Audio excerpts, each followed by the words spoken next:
I do kind of foresee that the Homo sapien will bifurcate at some point, and we'll have like Homo roboticus and Homo sapien. And roboticus will be like, why can't they sense what I'm about to think?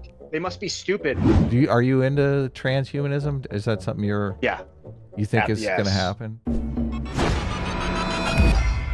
That makes me think of the Writers Guild strike, Hmm. like with AI. AI is taking over the writing industry, and Yeah. they're all out there like, no, stop. And you're like, are you kidding me? Look at the history of technology. It doesn't stop. Like adapt or die. Not literally, but the Hmm. jobs will adapt or die off. There will be no more humans writing with pens. I mean, maybe not no more, but it'll be humans prompting AI to write things.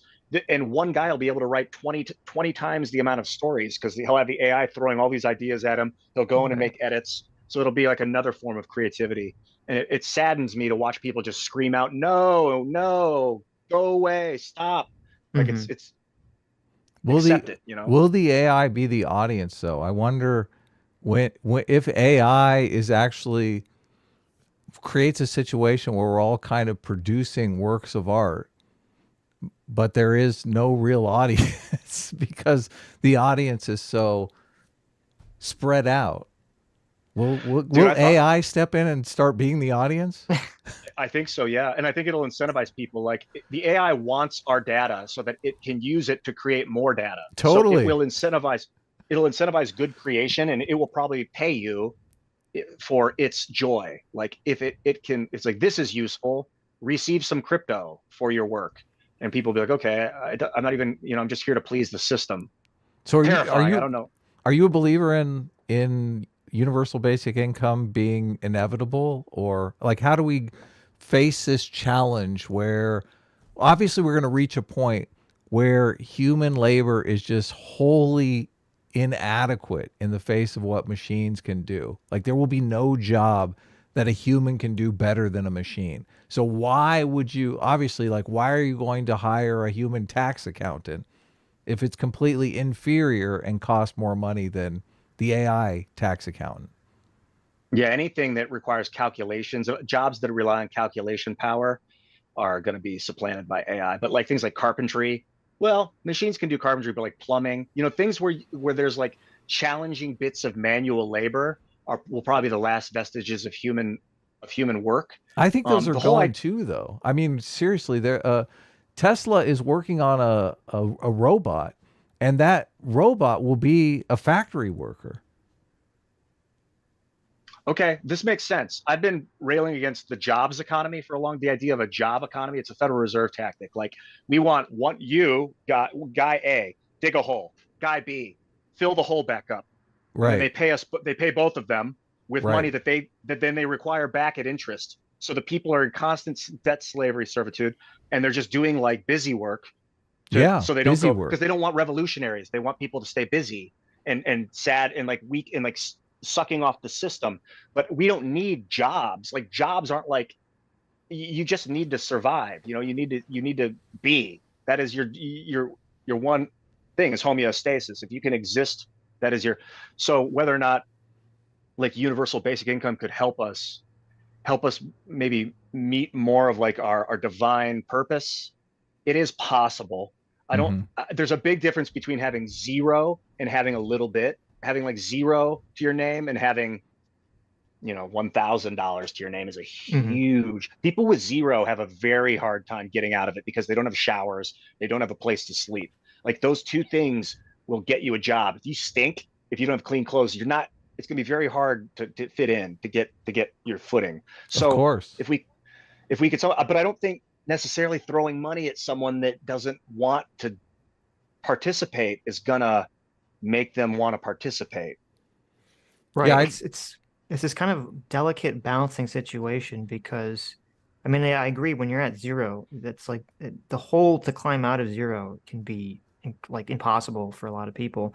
But then on the same token, where I guess I disagree. I don't like with the Fed and kind of the way that our government works and the economy works. Like I don't think there's an intention to basically force people to work to prevent revolutionary action. I think it's just that psychologically, when people just acquire things for free versus when they acquire things for working for them, I think that has a dramatic effect on the people's behavior. And it seems like overall people are able to be more responsible, I guess, with their money, more responsible with their property when they have a sense that they worked for it, as opposed to it just being like gifted to them. That's a really good point. It gives people purpose, and Right. purpose will prevent people from becoming radicalized. Yeah, So because that's a and I good guess point. that's kind of the problem because it's like if we have, when we have the robots do everything, what is the purpose of humans? Are we all just gonna, is their purpose all just gonna be to like, masturbate and play video games all day? Like people need a grander purpose, I think, generally than just entertainment. And I'm not sure what exactly that's gonna be. You In compete in what? other areas, sports, art. Yeah, but if the robots are all doing art, right? Like, Well, I mean, human made art will I will still compete, right? That thank goodness art is maybe. subjective, But right? is everything just gonna be art based? I mean, what about all the non-artists like myself, Adam? Well, you'll have to figure something out. You Okay. have to look. You'll be competing on making video essays, right? Nothing's going to The, change. You're the going to the have an robots are AI gonna make helper. better essays, video essays than anyone, okay? There's something about the physical body of a Hmm. human vibrating, and the bones, the crystalline hydroxyapatite bones inside a human body that are vibrating, that like I don't think a robot's gonna be able to duplicate. I mean, they might be able to simulate it in a way, but there's something very special about animals that are different than non-animals. Um, Hmm. so I don't know. Well, I don't know if yeah. it'll be eradicated. Maybe the robots will attempt to subjugate the animals, but or the humans that bind with the robot will then try to subjugate the animal humans. Yeah. I do kind of foresee that the Homo sapien will bifurcate at some point, and we'll have like Homo roboticus and Homo sapien. And roboticus will be like, why can't they sense what I'm about to think? They must be stupid. Just enslave them like cattle, and they'll look at all the non cyborgs as like cattle. I What can see Hmm. about that happening. what about travel, Sitch, and like fishing and camping? Well, Ian brings up the merging with machine, and I guess I mean I think that might be the pathway here is that we're basically over the next 100 years we're going to create robots that basically do everything for us, and there's going to be a time period which is going to be problematic where basically humans don't do anything, and we you just let the machines Travel. do everything, and people just travel and they do That's not entertainment, and then nothing. right, but then after a year, everyone gets kind of sick of that, and people need purpose in their life. They need struggle and conflict in their life. But I do think maybe the solution to that is then we start merging with the machines, and we basically gain that level of intelligence, and then we find new challenges because there's always going to be new challenges, new things to explore that we're just not aware of because they're so outside of our realm currently. You know what we could do? Maybe what will happen is the human will be used, or we will use our bodies to explore and Hmm. document, and then transmit the data to the species to experience our perception of the travel. Yeah. Because the way you perceive something, your emotional state makes the thing different, seems different than if you perceive it in a different way. So everyone's going to see a mountain in a different.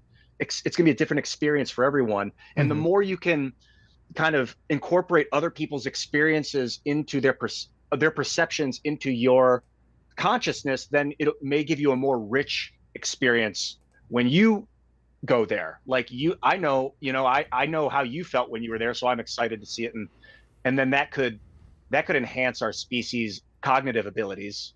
Are I'm glad you said that's a really great point because what you're talking about is if humans gain the technology essentially to capture not just like a visual image, but the actual personal experience that an individual person has when they like look at a mountain or play an instrument or do whatever, and then capture that in information format and then transmit it to someone else so they can experience it.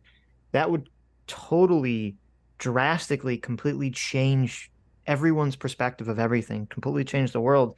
And maybe part of the issue that we have when we kind of like trying to look forward to the future and we kind of have this black pill or this nihilistic or this doom and gloom attitude is that like what you were just talking about, like we can't even perceive like when that will happen or what the world would be like when that technology exists. And we're kind of making a mistake here by thinking like, oh, what are we going to do when the robots do everything under our current paradigm of how we exist? And it's like, well, that's going to open so many doorways, so many pathways to experience in life that we're not even thinking about until it actually happens. Yeah, I was thinking while you were saying that like if we were, I'm not into the Borg, the idea that we would all be in a neural Collective, net right? thinking each other's thoughts. I mean, I think that some humans will do that, and that like when one of them gets better at guitar, all of them will get better at guitar, kind of thing, and they will Hmm. just hyper advance their abilities.